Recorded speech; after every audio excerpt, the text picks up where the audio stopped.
శ్రీకృష్ణ పరబ్రహ్మణే నమః. శ్రీమద్ భగవద్గీతలో 2వ అధ్యాయమైన సాంఖ్య యోగంలో మనము 8వ శ్లోకానికి వచ్చామండి. ఈరోజు పలికే వాళ్ళు సిద్ధంగా ఉన్నారా?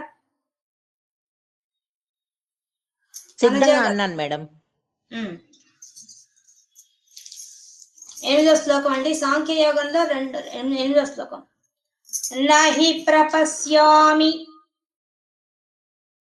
నహి ప్రపశ్యామి మమాపనుద్యాత్ యచ్చోక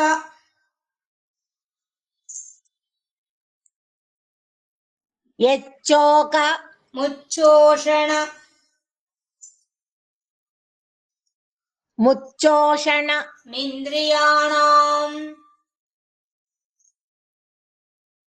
ఇంద్రియాణం అవాప్య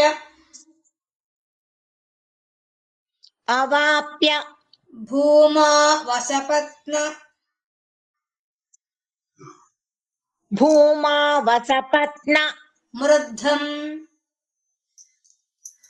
మృద్ధం రాజ్యం సురాణామపి చాధిపత్యం నహి ప్రపశ్యామి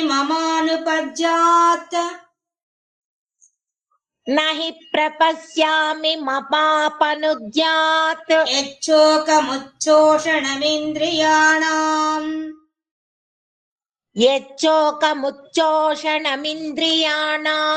అవాప్య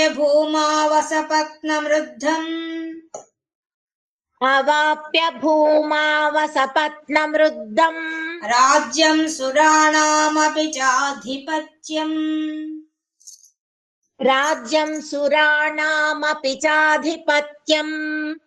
నహి ప్రపశ్యామి మమాపనుద్యాత్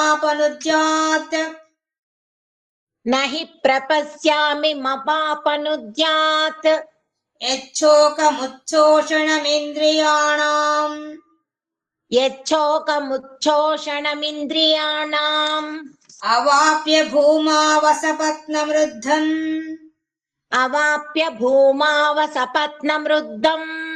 రాజ్యం సురాణామపి చాధిపత్యం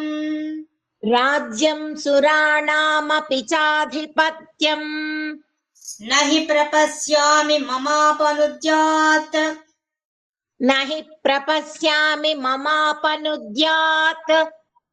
యచ్చోకముచ్చోషణమింద్రియాణం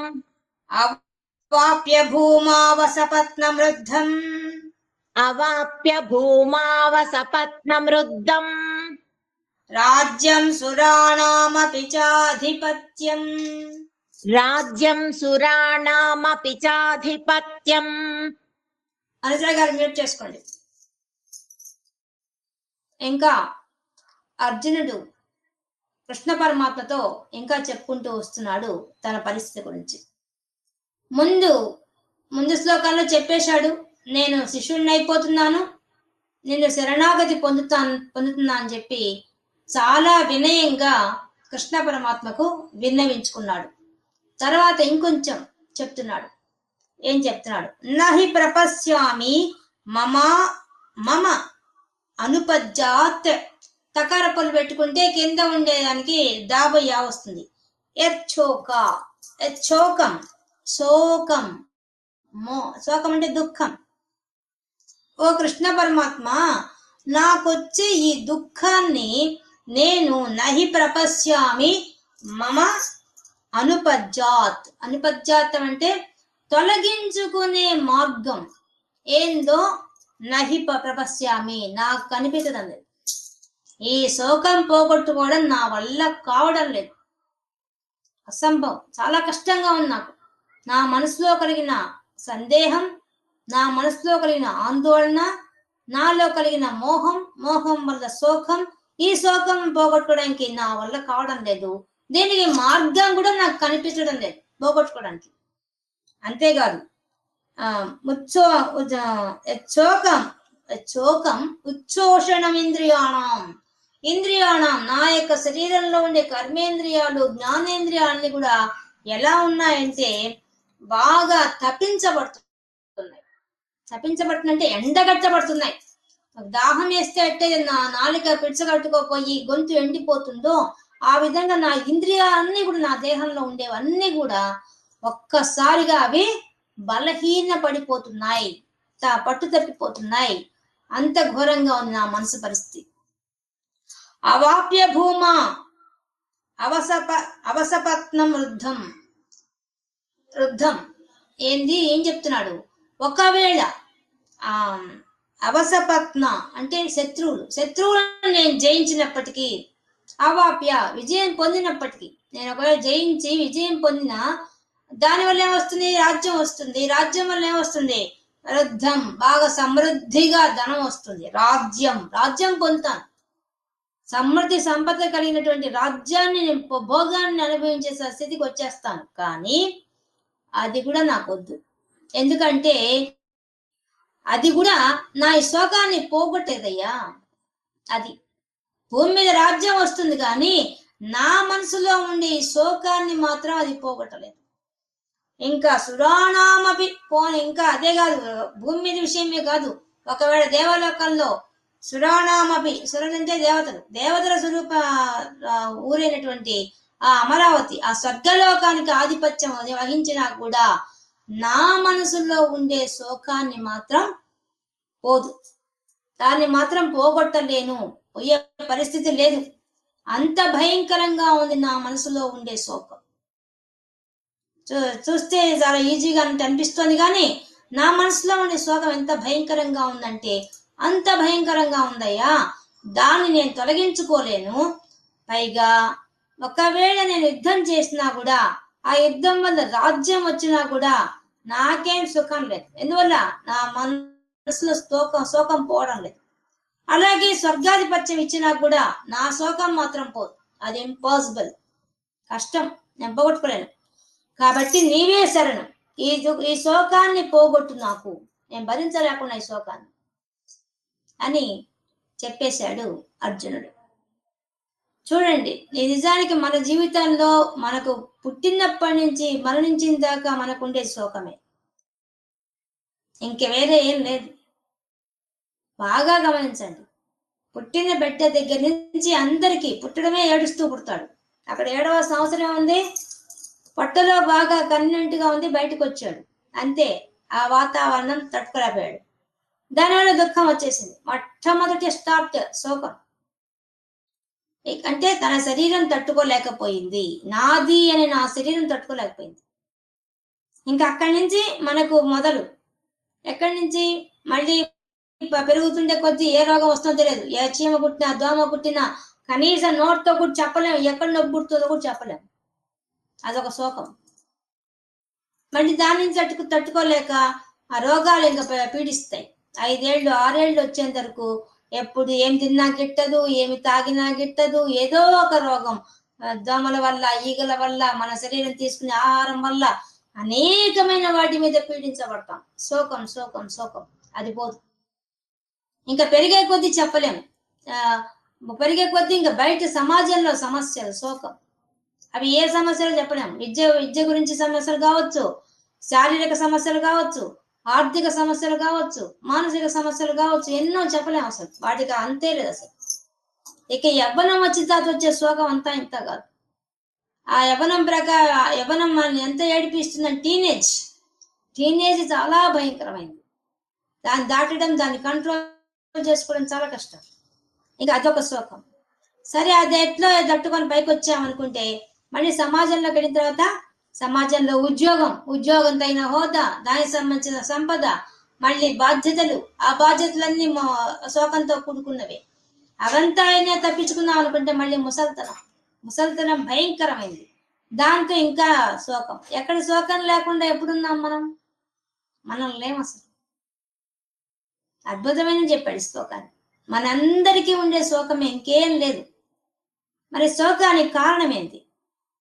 కారణం ఏంటంటే అజ్ఞానమే. తనకి అజ్ఞానం ఉంది అన్న విషయం అర్జునుడు గుర్తించాడు. మనం అది కూడా గుర్తించలేం. ఎందుకని ప్రపంచ విషయాలు అంత ఆకర్షణగా ఉంటాయి మనకి. ప్రపంచంలో ఎన్ని సమస్యలు ఉన్నా ఎన్ని ఉన్నా మనకి చాలా ఆనందంగా ఉన్నట్టు అనిపిస్తుంది. కానీ నిజంగా ఆనందం కాదు, అవి తాత్కాలికంగా వచ్చే సంతోషం మాత్రమే. ఆనందం లేదు అక్కడ, సంతోషం ఉంది. ఆ విషయాన్ని చెప్తున్నాడు. శోకం పోగొట్టుకోలేము. ఇప్పుడు చూడండి, ఆయన చెప్పాడు రాజ్య భోగం. ఇప్పుడు మనకు కూడా భోగాలు. నీకు బాగా మెత్తని పరుపు వేశారు, అన్ని కొనుక్కున్నావు, అన్ని ఉన్నాయి, పడుకుంటావు, నిద్ర పడుతుందా? మనసులో ఆవేదన ఉంటే, ఆందోళన ఉంటే నిద్ర పడుతుందా? ఆ శోకం పోతుందా? పోదు. ఇప్పుడు అర్జునుడు చెప్పిన ఎగ్జాంపుల్ ఇంకోటి, మన మామూలు జీవితంలో ఉండే వాళ్ళని తీసుకుందాం. ఇప్పుడు ఒక రాజకీయ నాయకుడు ఉన్నాడు. రాజకీయ నాయకుడు మంత్రి అయ్యాడు, బాగా పదవిలో ఉన్నాడు, పలుకుబడి ఉంది, ఆయన చుట్టూ చేరే జనం ఉన్నారు, బంధువర్గం ఉన్నారు, అందరు ఉన్నారు. కానీ ఆయన మనసులో ఎంత ఆవేదన ఉంటుంది? వచ్చిన పదవిని నిలబెట్టుకోవాలా, అందరితో చక్కగా ప్రవర్తించాలా, మళ్ళీ వచ్చే ఎన్నికల్లో తాను గెలవాలి, దానికి కావాల్సినవన్నీ ఇప్పుడే చేసుకోవాలి. ఒక సమస్య కాదు, ఎన్ని సమస్యలు. ఇది కాక మళ్ళీ ఉన్న దాంట్లో కూడా ఏమేమి చేసుకో, తను ఎంత దేనికోసం వచ్చాడో అవన్నీ సాధించాలి. ఎంత ఆందోళనకరమైన జీవితం రాజకీయ నాయకుడిది. మళ్ళీ ఆయన కుటుంబానికి తిప్పుదాం. ఇప్పుడు ఆయనకి ఉన్నాడు, ఒక్క కొడుకే ఉన్నాడు, రాజకీయ వారసుడు ఒక్కడే. అతను ఏదో యాక్సిడెంట్ లో మరణించాడు. ఇక అతని పరిస్థితి ఏంటి? అతనికి కోట్లకు డబ్బు ఉంది, పరివారం ఉన్నారు, బంధువులు ఉన్నారు, ఇంట్లో సంపదకు లోటు లేదు, ఇన్ని ఉన్నాయి. కానీ ఆయన ప్రశాంతంగా ఒక్క రోజున పడుకోగలదా? ప్రశాంతంగా నిద్రపోగలదా? ఎందుకు? నా అనేవాళ్ళు లేరు, నా అనే కొడుకు లేడు, నా అనేవాడు తనకు వచ్చే వారసుడు లేడు. ఈ విషయమే అర్జునుడు చెప్తున్నాడు. అర్జునుడి బాధ కూడా అదే, సేమ్. మన ప్రపంచంలో ఏమున్న విషయాలన్నింటిలో శోకం ఎలా ఉందో ఆ శోకం గురించి ఆయన మాట్లాడుతున్నాడు. దాంట్లో కూడా మరణం గురించి మాట్లాడుతున్నాడు. మరణం గురించి మనకు అనేక సందేహాలు వస్తాయి. ఎన్ని వస్తాయి? అసలు ఎవరు పుట్టించమన్నారు, ఎవరు చంపమన్నారు, ఎందుకు భగవంతుడు ఇలా చేస్తున్నాడు, ఇవన్నీ ఉదయం లేచి మనం మాట్లాడుతూనే ఉంటాం. భగవంతుడి గురించి ఆయన్ని ఎట్లా అంటే అటు చూస్తుంటాం. అసలు ఏంది ఇట్లా చేస్తున్నాడు, ఇట్లా ఎందుకు చెయ్యాలి, అసలు పుట్టించడం ఎందుకు, మళ్ళీ చంపడం ఎందుకు, రోగాలు ఇవ్వడం ఎందుకు, ఇన్ని బాధలు పెట్టడం ఎందుకు, ఎవరు చేయమన్నారు ఇవన్నీ మన రోజు ప్రస్తుతం చిన్న పిల్లకాయలతో అడుగుతూనే ఉంటారు ఇవన్నీ. కానీ వీటన్నిటికీ ఆన్సర్ భగవద్గీతలో ఉంది. ఆ సిచ్యువేషన్ లోనే ఉన్నాడు అర్జునుడు కూడా. ఇప్పుడు ఎంతో మంది బయట రాజసూయ యాగంలో యుద్ధం చేసినప్పుడు రాని సందేహము, ఆ మరణ ఆవేదన ఇప్పుడే ఎందుకు కలిగింది ఆయనకి? నా వాళ్ళు అన్నప్పుడు కలిగింది. మనకైనా అంతే. మన జీవితంలో నా శరీరము, నా వాళ్ళు అన్నప్పుడే మనకు దుఃఖం వస్తుంది, అప్పటిదాకా దుఃఖం రాదు. అలాగే ఇప్పుడు మంది కూడా తీసుకుందాం. ఒక ఎగ్జాంపుల్ ఊరికే, ఒక ఒక ఒక వ్యక్తికి తన భార్య చనిపోయింది అనుకుందాం. చనిపోతే అతడి భార్య పోయిందని చాలా దుఃఖిస్తాడు. ఎందువల్ల? ఆ సహజ ధర్మచారిణిగా ఉండింది, ఆయనకు అన్ని సమకూరుస్తుంది, అన్ని జరిగిపోతున్నాయి, తన మనసులో మాట చెప్పుకోవడానికి ఒక మనిషి ఉంది, తన ఆవేశాలు పంచుకోవడానికి ఒక మనిషి ఉంది అనే స్థితిలో ఉంటాడు. ఇప్పుడు ఆమె మరణించిన తర్వాత లోటు అందుకుంటుంది. అతడు దుఃఖం ఎందుకు దుఃఖపడతాడు? నిజంగా చనిపోయిన తర్వాత ఒక గంట చాలా ఎమోషన్ గా ఫీల్ అవుతారు. తర్వాత ఒక గంట గడిచే కొద్దీ దుఃఖం యొక్క ప్రతాపం తగ్గుతుంది. ఇంక ఇది నిజమే కదా, ఎప్పటికైనా మరణిస్తాము, ఎప్పటికైనా పోతారు అనే జాసకు వచ్చేస్తారు. కానీ ఎక్కడ ఉంటుంది బాధ? ఆ వెళ్ళిన మనిషి వల్ల తనకి ఎన్ని లాభాలు ఉన్నాయో అవన్నీ మైనస్ అవుతాయే, అక్కడ మాత్రం బాధ అవుతుంది. అంటే ఆ మనిషి వల్ల తనకు లింక్ ఎక్కడుంది? తనకు లాభం అనే దగ్గర లింక్ ఉంది. అది దృష్టిలో పెట్టుకుని విలపిస్తారు. అది లేకపోతే ఏడవరు, వెంటనే పోతుంది. ఎందుకు? బయట ఇప్పుడు అంతమంది మిగతా వాళ్ళతో యాక్సిడెంట్ అవుతున్నారు, పోతున్నారంటే అప్పుడేమో అనిపించదేదే. నీకు తోడు నీతో ఉండి నేను ప్రేమించే వ్యక్తి పోయినారంటే ఎందుకు అనిపిస్తోంది? అతని వల్ల నీకు చాలా లాభం ఉంది. ఆ లాభాన్ని కోల్పోయినప్పుడు దుఃఖిస్తావు, లేకపోతే దుఃఖించవు. అది కూడా కొంతకాలమే ఉంటుంది. ఒక సంవత్సరం తర్వాత చాలా వరకు మరుగున పడిపోతుంది. ఒక సంవత్సరం వరకే ఉంటుంది అది. అది కూడా ప్రభావం కొద్దిగా తగ్గిపోతూ వచ్చి మామూలుగా జీతం వచ్చేస్తాం. ఎందువల్ల? ఓ ఇది సహజం, మానవుడికి మరణం సహజం అని తెలుసుకుంటాడు. ఇంకా అక్కడి నుంచి ఉండదు. ఇప్పుడు ఈ మరణ సన్నివేశం దగ్గర నుంచి ఈయన కూడా యుద్ధంలో నుంచే వచ్చింది ఇవన్నీ ఆలోచనలు. యుద్ధానికి వచ్చి తాతను గురువుని చూసిన తర్వాతే ఇతనికి వచ్చింది ఈ ఆలోచన. ఏమొచ్చింది? శరీరంలోనే మార్పు వచ్చేసింది. ధనవాళ్ళని చూసేసరికి మనకైనా అంతే. సడన్ గా మన వాళ్ళకి ఏమన్నా అయిందంటే మన కాళ్ళు చేతులు ఆడవు, మనం కూడా అల్లాడిపోతాం, దుఃఖానికి గురవుతాం. ఈ దుఃఖం ఎందువల్ల వస్తుంది? అజ్ఞానం వల్ల మాత్రమే వస్తుంది. జ్ఞానవంతుడికి దుఃఖం రాదు. ఇప్పుడు గొప్ప గొప్ప తపస్సు చేసే వాళ్ళందరూ పెద్దానికి ఆడవు, పెద్దానికి విలపించరు. ఎందువల్ల విలపించడం లేదు? వాళ్ళకు సత్యం తెలిసిపోయింది. సత్యం ఏం జరుగుతోంది ప్రపంచంలో, ఎలా ఉంది అనే విషయం తెలిసిపోయింది కాబట్టి వాళ్ళు అలా ఉన్నారు. చూడండి, ఆడవాళ్ళకు కూడా, ఇప్పుడు ఆడవాళ్లకు వయసు తక్కువ ఉండి మగవాడికి ఎక్కువ వయసు ఉన్న వాళ్ళు పెళ్లి చేస్తారు. ఆ ఆడవాళ్లకు మైండ్ లో రికార్డ్ అయిపోతుంది, నాకంటే పెద్దవాడు ముందు పోతాడు, తర్వాత నేను పోతాను అనే అభిప్రాయంతో ఉండిపోతారు. అందువలన సమస్య వచ్చినా తట్టుకుంటారు. కానీ మగవాళ్ళు తట్టుకోలేరు. ఎందువల్ల? వాళ్ళు ఒంటరిగా అట్లా ప్రిపేర్ అయ్యే అవకాశం లేదు. తనకంటే చిన్నది, తనకంటే ముందు పోదులే, ఉంటారులే నాకు జీవితాంతం అనే లెక్కలో ఉంటారు. కాబట్టి వాళ్ళు తట్టుకోలేకపోతారు. కానీ ఆడవాళ్ళకి ముందు ప్రిపేర్ చేస్తారు. ఇంట్లో కూడా నీకు తక్కువ వయసు ఉంది అట్లా చెప్తుంటారు. మనం ఇంతకు ముందు రోజులు చెప్పేవాళ్ళు, ఇప్పుడు అది లేదండి. అందువల్ల కొంచెం దిగులు పడిపోతున్నారు అందరూ. కాబట్టి ఇట్లా కొంచెం మన సమాజంలోని విషయం గుర్తు మీకు టచ్ చేసి చెప్తున్నా అంతే. ఇప్పుడు ఇవన్నీ కూడా మనకి జీవితంలో మనకి శోకం రావడానికి కారణం ఏంది? మనకు తెలియకపోవడం వల్ల. మన జ్ఞానం ఏంది, మనం ఏంది అనే విషయం మనం కృపణులుగా ఉన్నాం, దీనత్వంలో ఉన్నాం కాబట్టి మనకు తెలియడం లే. మనమే పరమాత్మ అని తెలిస్తే మనకు అంత బాధ ఉండదు. పరమాత్మ ఏ విధంగా అన్ని పరిస్థితులు చక్కగా తనే సృష్టి చేసి తన సృష్టిలో వచ్చే మార్పుని ఆయన చక్కగా చూస్తున్నాడో, మనం కూడా మన జీవితంలో వచ్చే ప్రతి మార్పుని యాక్సెప్ట్ చేస్తాం. యాక్సెప్ట్ ఎందుకు చేయలేకపోతున్నాం? పరమాత్మ అంత జ్ఞాన స్థితికి మనకు లేదు కాబట్టి శోకానికి కారణం. అందుకే చెప్తున్నాడు ఆయన, నువ్వు పట్టు పానుపులు ఇచ్చి భోగాలు ఇచ్చి రాజ్యం ఇచ్చినా కూడా నా మనసులో ఉండే శోకం పోదు. ఎందువల్ల? మనం పుట్టినప్పటి నుంచి మనకు శోకంతోనే వచ్చాం. మరణించే వరకు ఆ శోకం ఉంటుంది. మరి అది పోదు మనకి. అది పోగొట్టుకోగలడానికి ప్రయత్నం చేయడమే అసలైన జీవిత లక్ష్యం. మన లక్ష్యం అంతా ఆనందం కోసమే కదా. మనిషి పుట్టింది ఎందుకంటే ఆనందం పొందడం కోసం. మనం ఆనందాన్ని ఒక్కదాన్ని పక్కన తీసి పెట్టేస్తాం. చిన్న వాటికి, చిన్న బర్త్డే సెలబ్రేషన్స్, వాటికే అక్కరోసేపు నవ్వుకుంటాం అంతే. తర్వాత మళ్ళీ మామూలే, శోకమే. నీకు ఎందువల్ల శోకం ఎందుకు వస్తుంది? అసంతృప్తి, మెయిన్ అసంతృప్తి. అసంతృప్తికి కారణం అజ్ఞానం. అన్నిటికీ మూలం మాత్రం అజ్ఞానమే, ఏం డౌట్ లేదు. మనం ఏడుస్తున్నారు ఒక వ్యక్తి అంటే వాళ్ళు అజ్ఞానంతో ఉన్నట్టే లెక్క, ఏం సందేహం లేదు. వేరే అవకాశమే లేదు. అదే చెప్తున్నాడు, నాకు రాజ్యభోగం ఇచ్చినా నేను నా శోకం పోదు, నాకు స్వర్గాధిపత్యం ఇచ్చినా కూడా నాలో ఉండేటువంటి శోకం పోదయ్యా. మరి ఇది ఎలా పోతుంది? జ్ఞానం వల్ల మాత్రమే పోతుంది. అది మనం గుర్తుపెట్టుకోవచ్చు. ఒకప్పుడు ఈ టీవీలు అవన్నీ లేని రోజుల్లో అండి, ఈ రాజకీయ నాయకులకి రాత్రిపూట నిద్ర పెట్టేది కాదు.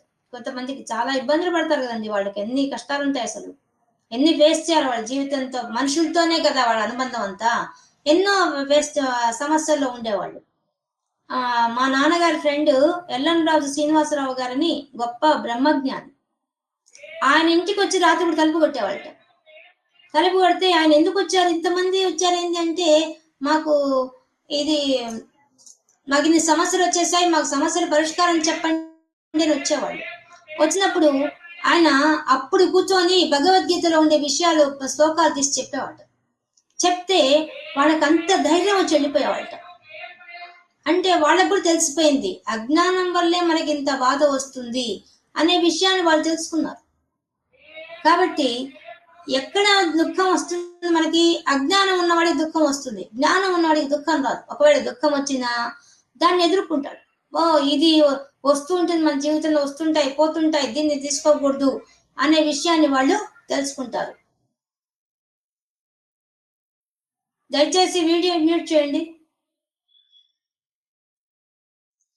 కాబట్టి అటువంటి పరిస్థితులు మనకు రాజ్యభోగాలు, పదవులు లేవా? వాళ్ళకి పదవులు ఉన్నాయి. పదవులు ఉన్నా కూడా ఎందుకు టెన్షన్లు పడుతున్నారు? వాళ్ళకి జ్ఞానం తక్కువగా ఉంది. ఆ జ్ఞానం సంబంధించిన విషయాలు మనం బోధించుకుంటే ముందే జీవితంలో చిన్నప్పుడే కానీ అవన్నీ బోధిస్తే, ఈ భగవద్గీత చిన్నప్పుడే చదువుకొని ఇవన్నీ తెలుసుకొని ఉంటే వాళ్ళు ఏ సమస్యకు భయపడరు, బాధపడరు, పట్టించుకోరు అసలు. ఇది జీవితంలోకి వచ్చింది, వెళ్ళిపోతుంది అనిపిస్తుంది. ఒకసారి రమణ మహర్షి తన శిష్యుని తీసుకొని అరుణాచలం కొండల్లో తిరుగుతున్నాడు. ఆయన ఏం చేశాడంటే కొంచెం దూరం పోతున్న ముందు తనకు కట్టుకున్న గోచిలో ఉండే ఒక పీలిక తీసి తన శిష్యుడికి ఇచ్చాట. ఎందుకబ్బా ఈ పీలిక ఇచ్చాడు ఆయనకు అర్థం కాదు. సరేలే ఏమోలే ఇచ్చాడు, పట్టుకో అన్నాడు. కొంత దూరం పోగానే ఒక రాయి కొట్టుకొని రమణ మహర్షికి రక్తం పొడబడబడ కారిపోతుంది. అప్పుడు ఆయన ఆ చీలికతో నాకు కట్టు అని చెప్పాడు. అంటే నా కాలు కట్టు కట్టాడు ఆయన. అప్పుడు ఆ శిష్యుడికి అర్థమైపోయింది, ఓహో ఈయనకు ముందే దెబ్బ తగ్గుతుందని తెలుసు, కానీ ఈయన దాని గురించి దానికోసంగా ఇది చించిచ్చాడు విషయం అర్థమైపోయింది. అప్పుడు ఆయన అడుగుతాడు ఆ శిష్యుడు, మీకు ముందే ఈ విషయం తెలిసినప్పుడు మీరెందుకు పక్కకు తప్పుకొని నడవచ్చు కదా అని అడుగుతాడు. అంటే ఆయన జ్ఞాని కాబట్టి తెలిసిపోయింది, జరగబోయేది తెలిసిపోయింది. పరమాత్మకి ఏ విధంగా జరగబోయేది తెలుస్తుందో, మనలో ఉన్న ఆత్మస్వరూపాన్ని మనం తెలుసుకుంటే మనం కూడా పరమాత్మ స్థాయికి వెళ్ళిపోతాం కాబట్టి జరగబోయేది తెలిసిపోతుంది అని తెలిసిపోయింది. అప్పుడు చెప్తాడు, ఈ శరీరంలో ఉన్నంత వరకు నేను కర్మను అనుభవించాలి. ఈ కర్మ నాకు వస్తుందని తెలుసు, కానీ ఆ కర్మను అనుభవిస్తేనే అది పోతుంది. లేకపోతే మళ్ళీ జన్మ ఎత్తి అదే పనిష్మెంట్ అనుభవించాలి. అదేదో ఇప్పుడే అనుభవించేస్తే పోతుంది కదా. అది ఆయన స్థాయి. మనం ఆ స్థాయిలో ఉన్నామా? మనకు చిన్న దెబ్బ తగిలినా, మనకు చిన్న రోగం వచ్చినా గిల్ల గిల్ల గిల్ల కొట్టుకుంటాం. ఎందువల్ల? అయ్యో నా దేహానికి ఈ రోగం వచ్చింది, నా దేహానికి ఈ రోగం వచ్చింది, నేను ఎట్టయిపోతానో ఏమో, భవిష్యత్తు ఎలా ఉంటుందో ఏమో అని ఆలోచిస్తాం. వాళ్ళు జ్ఞానులు కాబట్టి వాళ్ళు ఏం ఆలోచిస్తారు, ఇక్కడికి ఇది అయిపోవాలి, మళ్ళీ ఇంకో జన్మ ఎత్తడానికి వీల్లేదు, ఈ జన్మలోనే ఈ పనిష్మెంట్ అనుభవించేద్దాం, ఎవరికో ఏదో చేసి ఉంటాను, దానికి పనిష్మెంట్ నాకు దెబ్బ తగింది కాబట్టి నేను అనుభవించేస్తాను అని ఆయన నిర్ణయించుకున్నాడు. ఎలా నిర్ణయించుకోగలిగాడు? జ్ఞానం వల్ల నిర్ణయించుకోగలిగాడు. అదే ఇక్కడ అర్జునుడు కూడా అడుగుతుంది ఆ జ్ఞానం. ఏ జ్ఞానం అడుగుతున్నాడు? యుద్ధ రంగంలో కూర్చొని జ్ఞానం ఎందుకు అడుగుతున్నాడు? యుద్ధ రంగంలోనే కామ, క్రోధ, లోభ, మోహ, మదం, ఆశ్చర్యాలన్నీ అక్కడే ఉంటాయి. వాళ్ళు వచ్చిందే యుద్ధం చేయడానికి. మరి యుద్ధంలో అవన్నీ అన్ని మనోదౌర్బల్యాలన్నీ అక్కడే ఉంటాయి. ఇప్పుడు తనకే దౌర్బల్యం ఉంది, కనుక్కున్నాడు. ఏంది? మోహంలో పడ్డాడు, శోకంలో పడ్డాడు, కనుక్కున్నాడు. ఆయన కనుక్కోలేదు, కృష్ణ పరమాత్మ చెప్తేనే కనుక్కున్నాడు. మనకైతే మనకు చెప్పేవాళ్ళు లేరు, మనం వినాం కదా. అసలు మనం వింటే కదా. ఇప్పుడు భగవద్గీత చదవండి అంటే మనం శబ్దం దగ్గరే ఆగిపోతాం, శబ్దంలో ఉండే అర్థానికి వెళ్ళాం. శబ్దం అంటే శ్లోకాలు చదవడం. అర్థంలోకి వెళ్తే నీ జీవితాన్ని అర్థవంతంగా గడుపుతావు. అర్థవంతంగా గడిపితే ఏమవుతుంది? ఎటువంటి సమస్య వచ్చినా సవాల్గా తీసుకుంటావు, ఎదిరిస్తావు. అది జ్ఞానం అంటే. ఈ జ్ఞానం తెలుసుకోవడం కోసమే మనకు సకల స్తోత్రాలు అన్ని దానికోసమే వచ్చాయి. కానీ మనం ఆ విషయాన్ని పక్కన పెట్టేసేసి స్తోత్రాలు చదువుకోవడం వల్ల పుణ్యం వస్తుంది అక్కడే ఆగిపోయాం మనం. నిజానికి మనమే పరమాత్మ అయిపోయి మనమే ఇంకోళ్లకు వరాలు ఇచ్చే స్థితికి వెళ్ళిపోవాలి. మనమే వరాలు ఇవ్వగలం, అంత శక్తి మన లోపల ఉంది. ఇంకోళ్ళ బాధలు మనం తీర్చగలం. మన భక్తులందరినీ చూడండి, వాళ్ళ ఇతరుల బాధను తొందరగా తొలగించగలిగారు. ఎలా తొలగించగలిగారు? వాళ్ళు దేవత స్థాయికి వాళ్ళు వెళ్ళిపోయారు. అదే వెళ్ళాలంటే నీకు జ్ఞానం కావాలి. ఆ జ్ఞానం ఎలా వస్తుంది? అసలు నువ్వు పరమాత్మ అనే విషయం నీకు తెలిస్తే కదా ఆ విషయం తెలిసేది. ఆ విషయం మనం తెలియకుండా కాలం గడిపేస్తున్నాం కదా. అర్జునుడికి ఇప్పుడు ఆ విషయం తెలిసింది. కృష్ణ పరమాత్మ చెప్పడం వల్ల నేనే పరమాత్మ అనే విషయం ఆయన తెలిసిపోయింది. కానీ అజ్ఞానం అడ్డం వస్తోంది, మాయ అడ్డం వస్తోంది, శోకం అడ్డం వస్తోంది, మోహం అడ్డం వస్తోంది.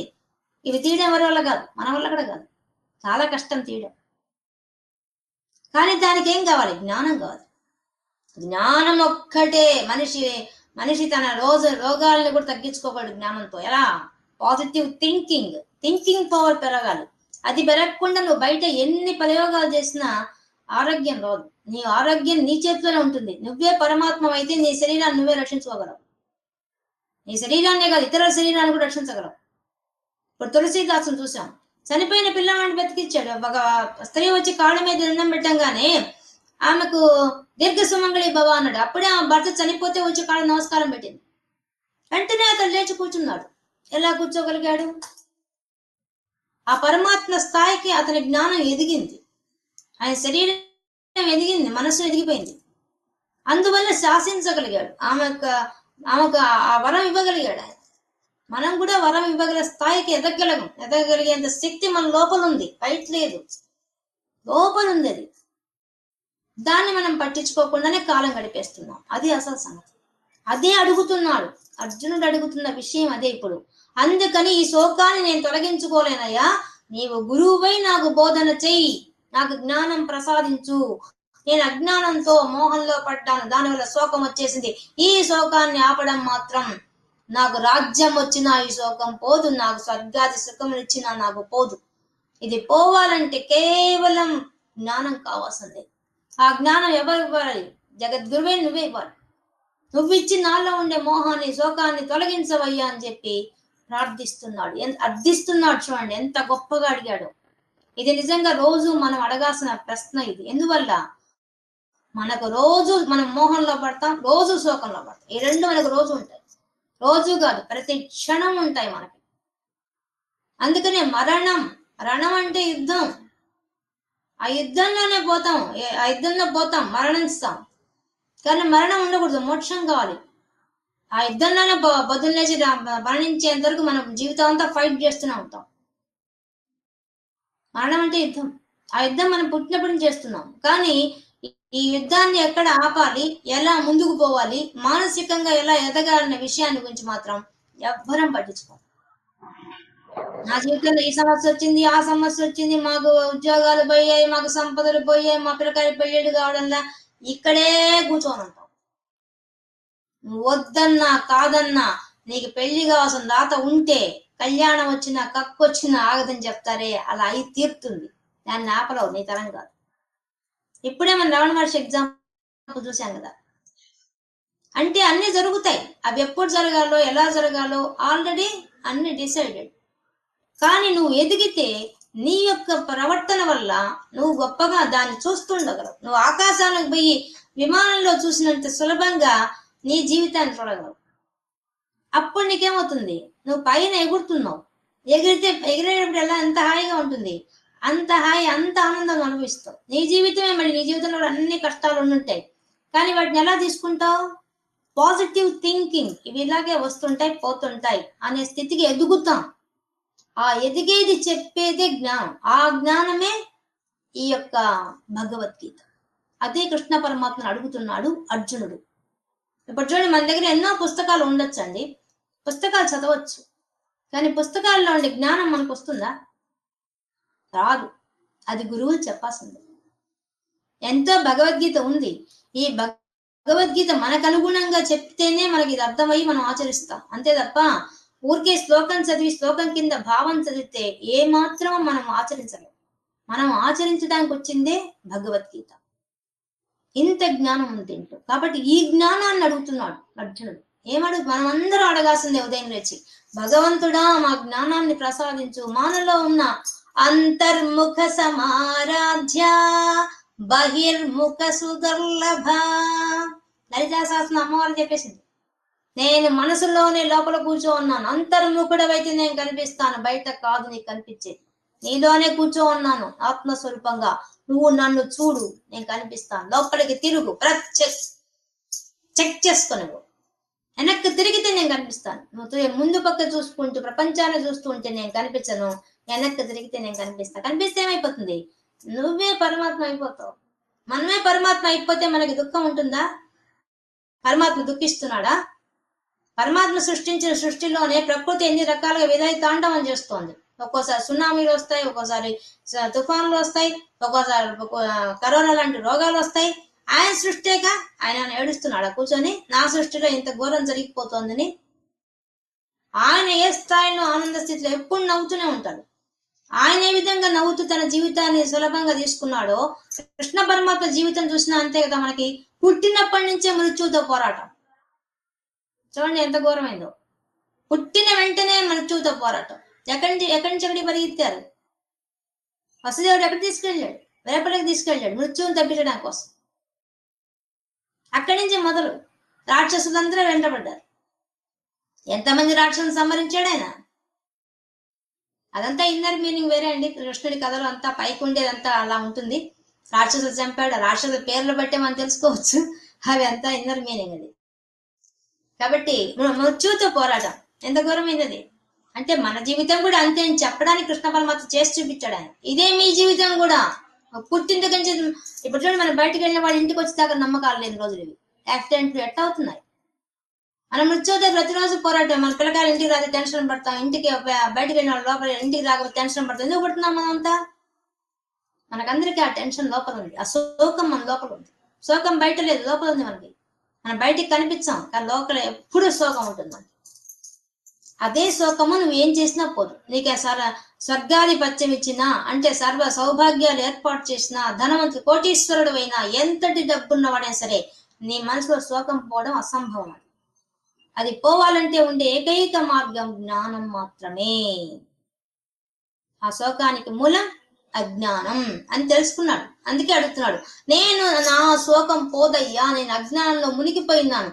ఇది పోవాలంటే నువ్వు బోధ చేయాల్సిందే, నువ్వు జ్ఞానం నేర్పించాల్సిందే, నాకు ప్రాక్టికల్ నాలెడ్జ్ నేర్పించాల్సిందే, నా మనసుకు నువ్వు గైడెన్స్ ఇవ్వాల్సిందే. నా మనసు వల్లే నేను ఇంత అవస్థ పడుతున్నాను. అది కూడా చెప్పేశాడు. క్షుద్రం దౌర్బల్యం, మనో దౌర్బల్యం, హృదయ దౌర్బల్యం. కృష్ణ పరమాత్మ చెప్పేసిన విషయం. నీ మనసులో దౌర్బల్యం ఉంది, తీస్తే గానీ ఆ రోగం పోదు. మనసుకు వచ్చిన రోగాన్ని మనసుతోనే తీయాలి, బయట నుంచి తీయలేవు, నీ వల్ల కాదు. నేను డాక్టర్లు కూడా ఏం తీయలేదు. మనసులో వచ్చిన రోగాన్ని మనసే జయించగలదు, ఇంకేమి జయించలేవు. ఇక ముఖ్యమైన విషయం ఈ శ్లోకంలో అస్సలైంది ఉచ్ఛోషణం ఇంద్రియాణం. ఆ పదం అద్భుతమైన పదం. ఇంద్రియాణం, మన ఇంద్రియాలే మనకన్నింటికి అధపాతాలను తొక్కడానికి కారణం. నువ్వు శోకంలో పడ్డావంటే కారణం ఏంది? నీ మనసు ఫస్ట్. నీ మనసుతో తిరుగుతున్నటువంటి నీ ఇంద్రియాలు, నీ మనసు తర్వాత బుద్ధి, నీ కర్మేంద్రియాలు, నీ జ్ఞానేంద్రియాలు. అంటే 5 కర్మేంద్రియాలు, 5 జ్ఞానేంద్రియాలు. వీటితోనే నీ జీవితం జరుగుతోంది, తెల్లవాడుతోంది. కానీ వీటి వల్ల నువ్వు దుఃఖంలో పడుతున్నావు. అందుకనే ఆయన ఆ పదం చెప్పాడు. నా ఇంద్రియాల వల్ల, నా యొక్క కర్మేంద్రియాలు, నా జ్ఞానేంద్రియాలు, పంచ కర్మేంద్రియాలు, పంచ జ్ఞానేంద్రియాల వల్ల నేనేమైపోతున్నా తెలుసా? ఉచ్ఛోషణం, ఆందోళనకు గురి అవుతున్నాను నేను. నా మనసు ఆందోళనలో ఉంది, సహజంగా లేదు అది మనో దౌర్బల్యం వెళ్ళిపోయింది. పైన నా ఇంద్రియాలను ఎండగడుతోంది, శోషింపజేస్తోంది. అది అల్లాడిపోతున్నాను. ఈ మనసు పెట్టే టార్చర్ నేను భరించలేకుండా ఉన్నాను. ఇది ఏడిపిస్తోంది నన్ను. ఏం చేయమంటావు? అందుకని ఈ శోకం నాకు పోదు. పోగొట్టగలవాడు ఎవరివి? నువ్వు ఒక్కడివే. పోగొట్టు. ఇది నిన్ను అడిగేది. ఇది మనం అందరం అడగాల్సింది. మన జీవితంలో మనం ప్రతినిత్యం ఇంద్రియాలతోనే కదా అల్లాడుతున్నాం. ఏవి చూడకూడదంటే ఇవి కళ్ళు చూస్తాయి, ఏవి వినకూడదంటే చెవులు అవే వింటాయి, ఏవి తినకూడదంటే నాలుగు అదే తింటుంది, ఏది వాసన చూడకూడదంటే అదే వాసన చూస్తుంది ముక్కు. దేని గురించి నువ్వు ఆలోచించకూడదు చెప్తుందో దాని గురించే ఎక్కువ ఆలోచన చేస్తుంది మనసు. ఇప్పుడు చెప్పండి, ఈ మనసు ఎవరికి? అర్జునుడికి ఉన్నాయా? మనకున్నాయా? ఇవన్నీ ఈ రోగాలన్నీ ఎవరికున్నాయి? ఉదయం లేచి మనమే వీటన్నింటితో ఇబ్బందులు పడుతున్న వాళ్ళం, మనమే శోకంలో మునుగున్నవాడు. అర్జునుడు కాదు. అర్జునుడు కేవలం అక్కడ తీసుకోబడ్డాడు, మన తరఫున తీసుకోబడి ఆయన ద్వారా మనకు జ్ఞానం అందించడానికి కోసంగా ప్రయత్నం చేస్తున్నారు. అర్జునుడు మన ప్లేస్ లోకి వచ్చేసాడా? కాదు. మనకన్నా చాలా ఉన్నతంగా ఉన్నాడు ఆయన. జ్ఞాని. తన లోపాన్ని తను తెలుసుకున్నాడు, తన శోకం ఎంత భయంకరమైందో కూడా తెలుసుకున్నాడు.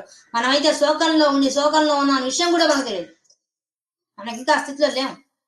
తెలుసుకోవాలని చెప్తాం, రాండి వినండి, ఈ శోకం ఇక్కడ ఉంది అని చెప్తామంటే కూడా వినేవాళ్ళు లేదు. వాళ్ళు శోకంలో ఉండడానికి ఇంట్రెస్ట్ గా ఉన్నారు. అది విశేషం.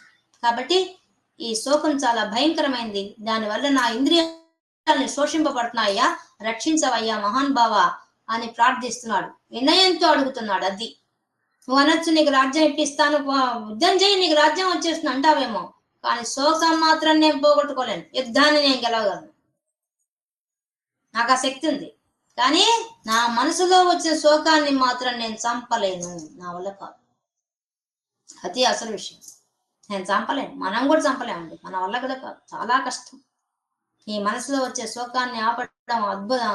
మనకు అన్నింటికీ రోగాలకు ఆర్జిన్ మనసే. చూడండి, ఒక చిన్న రోగం రాగానే మనసు పెట్టే టార్చర్ అంతా ఇంత కదా మనకు. కానీ ఆ మనసుని తీసి సపరేట్ చేసామా, ఆ రోగాన్ని మనం నవ్వుతూ అనుభవిస్తాం. కానీ మనసు పెట్టే టార్చర్ ఎలా ఉంటుందంటే ఒక రకంగా ఉండదండి, చాలా భయంకరంగా పెడుతుంది. కాబట్టి జ్ఞానం ఉన్నవాడు ఆ టార్చర్ అనుభవిస్తాడు. మనకి ఇప్పుడు వివేకానందుడికి కూడా ఆయన గొప్ప జ్ఞానే, కాబట్టి ఆయన కూడా శరీరం ఉంది, శరీరంలో కోరికలు ఉండవా? మనిషి అయిన తర్వాత కోరికలు జయిస్తేనే వాడు శోకాన్ని జయించగలుగుతాడు. కానీ కోరికలు జయించాడు ఆయన. కానీ యవనంలో ఉన్నప్పుడు యవనంలో ఉన్నాడు, ఎవరైనా కోరికలు ఉంటాయి కదా, ఆ కోరికలతో ఆయన తపస్సు చేయడానికి కూర్చుంటే కోరికలు వచ్చేసాయి. ఆయన ఏం చేశాడు తెలుసా? శరీరాన్ని మనసుని ఎంత క్షోభ పెట్టాడంటే తీసుకెళ్లి బాగా కాలుతున్న దోశ పోసే పెనం మీద కూర్చున్నాడు. ఆయన కాలిపోయింది, మనసు పోయి అక్కడ పోయి కూర్చుంది, ఆ రోగం దగ్గర కూర్చుంది. మనసుని ఆ విధంగా డైవర్ట్ చేశాడు ఆయన. వాళ్ళు జ్ఞానులు కాబట్టి చేయగలిగారు, మనం చేయలేం కదా. కానీ మనం ఆ జ్ఞాన స్థితి, మనకు అసలు అజ్ఞానంలో ఉన్నా తెలిస్తే కదా జ్ఞానం కోసం ప్రయత్నం చేయడానికి. వాళ్ళు అజ్ఞానంలో ఉన్నా తెలుసుకున్నారు కాబట్టి జ్ఞానం వరకు పరిగెత్తారు. ఈయన కూడా అదే పని చేస్తున్నాడు, అర్జునుడు కూడా. నేను అజ్ఞానంలో ఉన్నాను, నా అజ్ఞానం వల్ల నాకు మోహం వచ్చింది, మోహం వల్ల శోకం వచ్చింది, రాగం వచ్చింది, ఇవన్నీ పోగొట్టాలంటే నీవే దిక్కు మహానుభావ అని చెప్పి ఈ శ్లోకం ద్వారా ఎంత దీనంగా అడుగుతున్నాడు. ఒక శిష్యుడు ఒక గురువుని ఇంత దీనంగా, ఇంత భక్తి శ్రద్ధలతో అడగాలి. నాకున్న లోపం ఇది, ఈ లోపాన్ని తొలగించవయ్యా అని చెప్పి ఇంత శ్రద్ధగా అడగాలి. మనం ఎంతమంది మన గురువులను అడుగుతున్నాం ఈ విధంగా? ఆత్మ విమర్శ చేసుకోవాలి.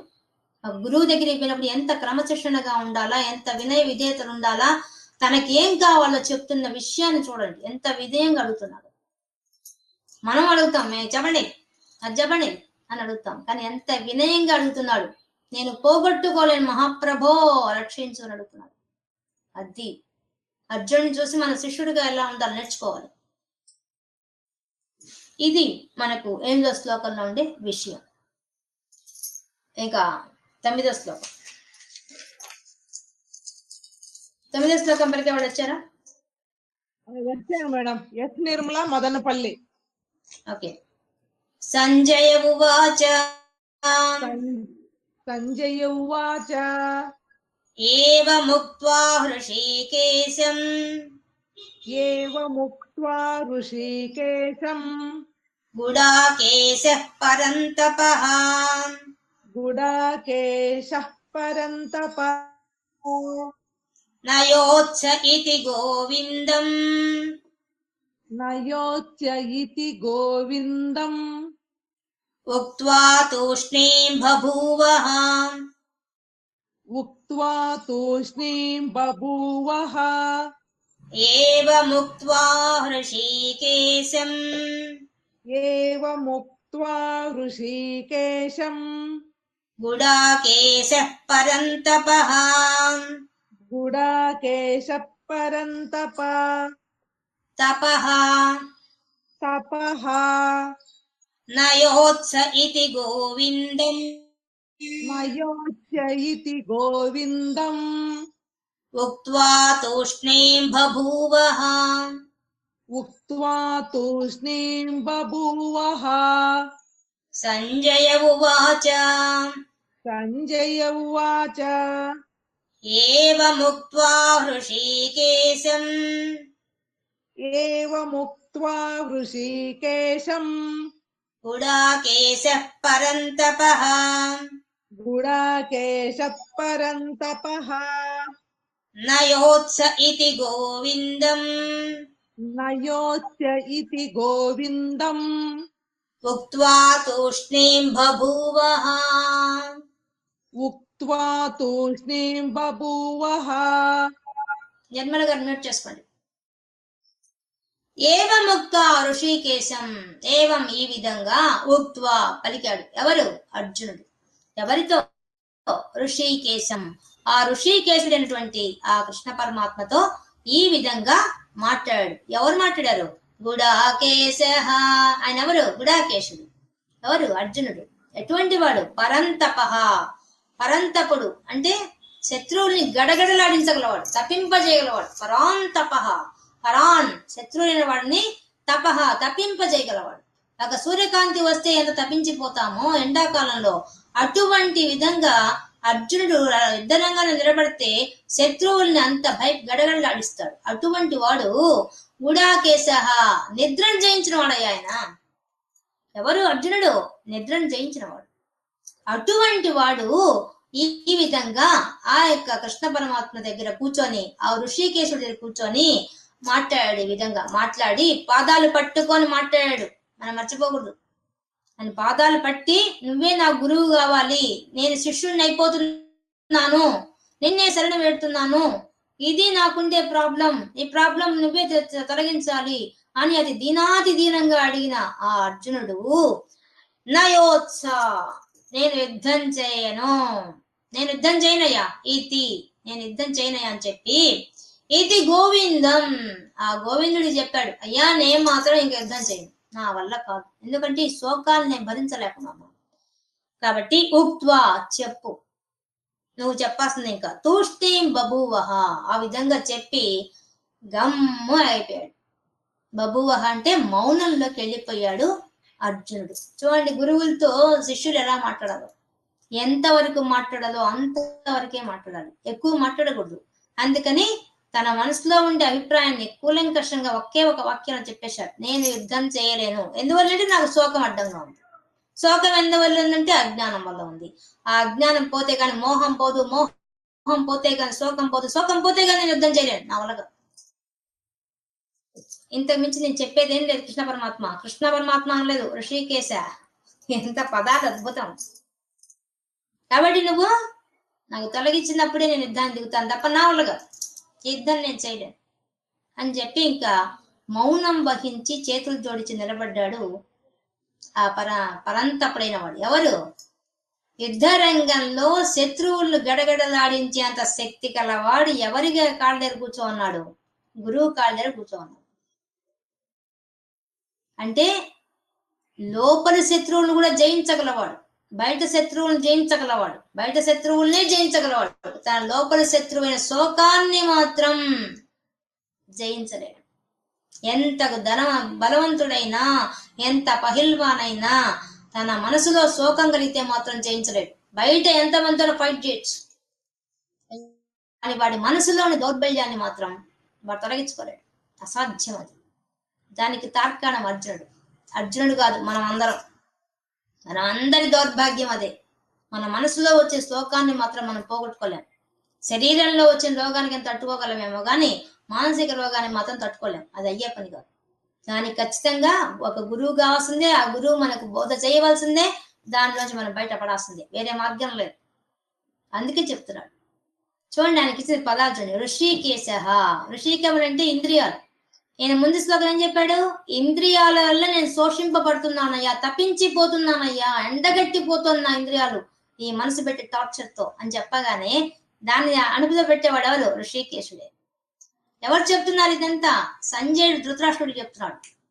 ఇప్పుడు చూడండి, ఈ విషయాలని ధృతరాష్ట్రుడు కూడా వింటున్నాడు. ఈ భగవద్గీతని కృష్ణ పరమాత్మ ఇంకా ముందు చెప్పబోయే మాటలంతా ధృతరాష్ట్రుడు వింటాడు. సంజయుడు ముందే విన్నాడు, అదే విషయం చెప్తున్నాడు, ఏం జరిగిందో చెప్తున్నాడు. కాబట్టి విన్నవాడు ఒకే విషయాన్ని విన్నవాడు అర్జునుడు విన్నాడు, ధృతరాష్ట్రుడు వింటాడు. కానీ ధృతరాష్ట్రులో ఏమాత్రం మార్పు రాలేదు. అర్జునుడు మాత్రం మారిపోయి యుద్ధం చేశాడు. దేంట్లో తను ఫెయిల్ అయ్యాడో దాన్ని సక్సెస్ అయ్యాడు. కానీ దేంట్లో తప్పటడుగు వేసి యుద్ధం దాకా తీసుకోపోయాడో ఆ ధృతరాష్ట్రుడు మాత్రం ఆ అజ్ఞానం అలాగే ఉంది. ఆయన అజ్ఞానం అలాగే ఉంది, ఈయన మాత్రం జ్ఞానవంతుడయ్యాడు. చూడండి, ఇప్పుడు చెప్పింది నిజంగా వైరాగ్యం అయ్యుంటే, కృష్ణ పరమాత్మ చెప్పింది వైరాగ్యం అయ్యుంటే తపస్సు చేసుకుందాం కదా అనాలా అర్జునుడు. మరి యుద్ధం చేస్తాను ఎందుకన్నాడు? అక్కడే మనకు తెలిసిపోతోంది. ఈ భగవద్గీత మనకేం నేర్పిస్తుంది? నువ్వు ఏ రంగంలో ఉన్నా ఆ రంగంలో గొప్ప స్థితికి వెళ్ళిపోతావు కాదు, నువ్వే పరమాత్మ అవుతావు. కాకపోతే ఈ జ్ఞానాన్ని ఆ విధంగా అర్థం చేసుకుంటేనే మనం పరమాత్మ కాగలం, మనలో ఉన్న పరమాత్మను చూడగలం. అందుకనే దీనికి సాంఖ్య యోగం అని పెట్టారు. చక్కగా జ్ఞానం చెప్తుంది. అర్జునుడు మాట్లాడే ప్రతి మాట మనకు జ్ఞానం నేర్పిస్తుంది. కృష్ణ పరమాత్మ మాట్లాడే మాట్లాడితే ఇంకా చెప్పక్కర్లేదు. ఎంత జ్ఞానం ఇస్తాయంటే అంత జ్ఞానం ఇస్తాయి. ఈ యొక్క అధ్యాయాన్ని కానీ సంపూర్ణంగా నేర్చుకొని మనం ఆచరించగలిగితే మన జీవితం అంతా ఆనందంగా గడిపేయచ్చు. ఏ వచ్చినా మనం ఆనందం గడుపుతాం. ఏ సన్నివేశం మన జీవితంలో జరుగుతున్నా మనం చూస్తూ ఉంటాం దాన్ని. ఓ నేను ప్రేక్షకురాలని, మనంతా ప్రేక్షక పాత్ర వహిస్తాం. ఒక సినిమా ఎలా చూస్తాం అలా చూస్తాం. సినిమాలో పాత్రలు ఏడిస్తే మనం ఏడుస్తున్నట్టు నటిస్తాం. లోపల మాత్రం ఇది సినిమా అనే విషయం మనకు స్పృహలో ఉంటుంది కదా, అలాగే ఉంటాం. వీడియో ఆఫ్ చేయండి. కాబట్టి అది చెప్తున్నాడు. నయోత్సవం ఎవరండి? నయోత్స ఇది గోవిందం. కృష్ణ పరమాత్మ పేర్లు ఎంత బాగా చెప్పాడు చూడండి. 2 పేర్లు ఆయనకి, 2 పేర్లు ఈయనకి పెట్టారు. ఒకటి ఋషికేశుడు, ఇంద్రియాలను కంట్రోల్ చేసేవాడు. అంటే మన మనసులో ఉండేదాన్ని గ్రహించగల శక్తి ఉంది. మన మనసు ద్వారా పడుతున్న బాధలు తొలగించే శక్తి కూడా ఆ ఋషికేశుడికి ఉంది. ఇప్పుడు అర్జునుడికి ఏం కలిగింది? మనసులో శోకం కలిగింది. దానివల్ల ఇంద్రియాలని శోషింపబడుతున్నాయి, తప్పిస్తున్నాయి. అటువంటి వాడు తొలగించే శక్తి ఎవరికి ఉంది? ఒక్క కృష్ణ పరమాత్మకే ఉంది. ఎందుకుంది? ఆయన ఋషికేశుడు కాబట్టి. మళ్ళీ గుడాకేశుడు, శిష్యుడు ఎలా ఉండాలి? గుడాకేశుడు లాగా ఉండాలి. అసలైన పదం అదే. గుడాకేశుడు చాలా ఇంపార్టెంట్ పదం. ఇది ప్రతి ఒక్క శిష్యుడు ఉండాల్సిన పరిస్థితి. ప్రతి శిష్యుడు ఎలా ఉండాలి? నిద్రను జయించే అంటే అర్థం ఏంది? నిద్రపోకుండా తెల్లవాళ్ళు మేలుకున్నాడు నా అర్థం కాదు. తన జీవితంలో ప్రతి క్షణాన్ని ఆయన ఆనందం కోసమే వాడుకున్నాడు. అది మేలుకోనున్నాడు. గుడాకేశుడు మేలుకోన్నాడు. దేంట్లో మేలుకోన్నాడు? జ్ఞానంలో మేలుకోన్నాడు. అజ్ఞానంలో కాదు. మనమంతా అజ్ఞానంలో ఉంటాం, వాళ్ళు జ్ఞానంలో ఉంటారు. జ్ఞానంలో మేలుకున్నారంటే అర్థం ఏంది? ఆ జ్ఞానం ఇప్పుడు కొంచెం తగ్గింది. ఎందుకని? జ్ఞాని నామపి చేతాంసి, మనకు దుర్గా సరస్వతి చెప్పేసింది. ఎంత జ్ఞానవంతుడైనా నా మాయ చుట్టేస్తుంది అని అమ్మవారు చెప్పేశారు. నా మాయ అంత భయంకరమైంది అని చెప్పింది. కాబట్టి గుడాకేశవ శిష్యుడు ఎలా ఉండాలి? Be alert. తన మనస్సు, తన బుద్ధి, తన ఇంద్రియాలు అన్ని ఏకాగ్రత చేసి వినాలి. అది శిష్యుడికి ఉండాల్సింది. శిష్యుడు ఎలా ఉండాలి? అలర్ట్ గా కూర్చోవాలి, అలర్ట్ గా వినాలి. కానీ పడుకొని వింటున్నారు భగవద్గీతను. ఏం శిష్యుడు వీళ్ళంతా? మనం అంతా పరమాత్మ యొక్క శిష్యులం. ప్రస్తుతం ఒక పరమాత్మ మన ముందుకు వచ్చి చెప్పబోతుంటే మనం ఎలా కూర్చోవాలి, ఎలా వినాలి, ఎంత శ్రద్ధ ఉండాలి మనకి. పడుకొని వింటున్నారు. కాబట్టి గుడాకేశ ఋషికేశ పరంతప. పరంతప అనే శత్రువుల్ని వణికించేవాడు. కానీ తన అంతఃశత్రువు అనే శోకాన్ని మాత్రం జయించలేకుండా ఉన్నాడు ఈ సమయంలో. అటువంటి దాన్ని జయించడానికి కోసంగా ఆ ఋషికేశుని పట్టుకున్నాడు. ఆయన ఏం చేస్తాడు? ఆయన ఏమవుతాడు? ఇంద్రియాలను నశింపజేస్తాడు. కాబట్టి ఇంద్రియాల యొక్క ఉద్వేగాల వల్ల వచ్చే మానసిక ఉద్వేగాల నుంచి కూడా ఆయన ఖండించగలడు. కాబట్టి ఋషికేశుడు. ఇక శిష్యుడు ఏమరపాటు లేనివాడు. అలా గుడాకేశ అంటే ఏమరపాటు లేనివాడు. అంటే తన మనస్సు, తన బుద్ధి, తన ఇంద్రియాలు అన్ని ఏకాగ్రత చేసి వినేవాడు శిష్యుడు. అసలైన శిష్యుడు ఎవరంటే వాడే. అలా వినాలి. ఒక విషయం వింటున్నప్పుడు తన మనసు ఇంకెక్కడికో పోకూడదు. పోకుండా తీసుకొచ్చి వాళ్ళు ఏం చెప్తున్నారు, ఒక గురువు చెప్తున్నాడు, వాళ్ళ నోట్లోంచి వచ్చే ప్రతి మాటను క్యాచ్ చేయాలి. ఎందుకంటే దాంట్లోనే అంత రసం ఉంటుంది. ఆ రసాన్ని తాగాలి, ఆ ఆనందాన్ని తాగాలి. అప్పుడే మనం అనుభవించగలుగుతాం. అంతే తప్ప వాళ్ళేదో చెప్తున్నారు మనం ఏదో ఆలోచిస్తాం అనుకుంటే, మన జీవితంలో ఉండే విషయాలు ఆలోచించుకుందాం అనుకుంటే వాడు శిష్యుడు కాదు. శిష్యుడు అంటే అర్జునుడే. అందుకనే గుడాకేశ అని చెప్పారు. ఎందుకంటే అలర్ట్ గా కూర్చొని వింటాడు. అది ఆయన చేసే పని. ఒక శిష్యుడికి ఉండాల్సిన క్వాలిఫికేషన్ ఉన్నది. ఒక గురువు స్థాయిలో ఉండేవాడికి ఏ క్వాలిఫికేషన్ ఉండాలో అవి ఎంత కృష్ణ పరమాత్మ ఉన్నాయి కాదు. ఆయన అసలు అదే లక్షణం, అదే ఆయన. కాబట్టి ఇక్కడ ఏం చెప్పారు? గోవింద. పదం గోవింద. మనం అందరం గోవింద నామాన్ని వెంకటేశ్వర స్వామి దగ్గర పేరు పలుకుతుంటాం. కానీ ఆ పదానికి ఏం అర్థం తెలియదు, వాడుతుంటాం అంతే. గో అంటే భూమి, వింద రక్షించేవాడు. భూమి మీద పుట్టిన సమస్త జీవరాశిని రక్షించగల శక్తి గలవాడు ఎవరో వాడు గోవిందుడు. గోవింద అంటే గో అంటే వేదాలు, వేదాల ద్వారా తెలియబడేవాడు. ఇప్పుడు నీకు సమస్య వస్తే దేంట్లో పరిష్కారం దొరుకుతుంది? వేదంలో దొరుకుతుంది. అటువంటి వేదాల ద్వారా పొగడబడేవాడు, వేదాల ద్వారా తెలియబడేవాడు ఎవరో ఆయన గోవిందుడు. అటువంటి గోవిందుడు వచ్చి చెప్పబోతున్నాడు ఇప్పుడు అర్జునుడికి. ఆయన శోకాన్ని పోగొట్టగలగలవాడు ఎవరున్నాడు? గోవిందుడు ఒక్కడే పోగొట్టగలడు. అందుకే గోవింద నామాన్ని తీసుకొచ్చారు. ఎన్నో నామాలు ఉన్నాయిగా, ఈ నామాలు తెచ్చేదంటూ మనకి తెలిసిపోతుంది. ఇన్నర్ మీనింగ్ ఉంది. మనం కృష్ణ పరమాత్మకి ఇన్ని పేర్లు ఉన్నాయని చెప్పి ఆ స్తోత్రం చేస్తూ కూర్చుంటాం. ఏం లాభం? దాని అర్థము తెలుసుకొని నీ జీవితానికి మళ్లించుకొని నువ్వు ఆచరిస్తేనే ఆ కృష్ణ పరమాత్మ సంతోషిస్తాడు. నువ్వు ఎన్ని స్తోత్రాలు చేసినా సంతోషించాడు. ఆ పదాల వెనక ఉన్న రహస్యం కనుక్కొని దానికి అందుబాటులో నువ్వు వెళ్తేనే కృష్ణ పరమాత్మ అనుగ్రహిస్తాడు. మనం ఆ పని చేయం. ఆయన పదాలు చెప్పుకుంటూ ఆ స్తోత్రాలు చేసుకుంటూ కూర్చో ఉంటాం. కృష్ణం వందే జగద్గురు. జగద్గురు ఎందుకు అయ్యాడు? అసలు ఎందుకు అయ్యాడో మనకి ఇప్పుడు తెలిసిపోతుంది. ఇక తర్వాత నుంచి వచ్చే శ్లోకాల్లో కృష్ణ పరమాత్మ దిగుతాడు, ఎలా మాట్లాడతాడు, ఎలా చెప్తాడు, అసలు ఒక్కొక్క విషయము మన జీవితంలో మనం ఆచరించినందువల్లే మన దుఃఖంలో ఉన్న విషయం మనకు బాగా తెలిసిపోతుంది. ఆ విషయం అలా అరటి పండు ఒలిచి పెట్టినట్టు చెప్తాడు. కాబట్టి శిష్యుడిగా ఏం చెప్పాడు ఈయన?